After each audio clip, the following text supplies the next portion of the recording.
Hello, আসসালামু আলাইকুম। Village fishing BD YouTube চ্যানেলে সবাইকে স্বাগতম। এটা হচ্ছে আমার প্রথম ব্লগ।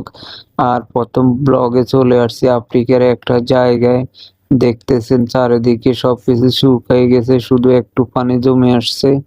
আর এখানে অনেকগুলো মাছ আটকা পড়ে গেছে। আর মাছগুলাকে অনেকগুলো শকুন তুলে তুলে খাচ্ছে। দেখতেছেন অনেকগুলো মাছ মরে গেছে। দেখতেছেন অল্প একটু পানি আর মাছ, কি পরিমাণে মাছ এখানে জমা হয়ে আছে কল্পনা করবেন না। দেখতেছেন সব মাগুর মাছ আছে, সাথে অন্যান্য মাছও আছে, বেশিরভাগই এখানে মাগুর মাছ।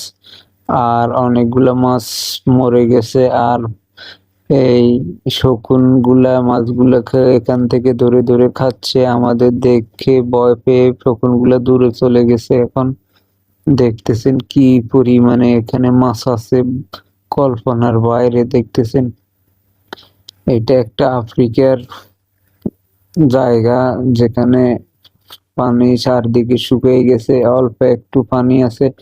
আর কয়েকদিন গেলে পানিগুলো শুকিয়ে যাবে, তারপরে মাছগুলা পাখিরা খেয়ে ফেলবে আর বাকিগুলো মারা যাবে। দেখতেছেন আর কয়েকদিন রোদ হলে পানিগুলা শুকিয়ে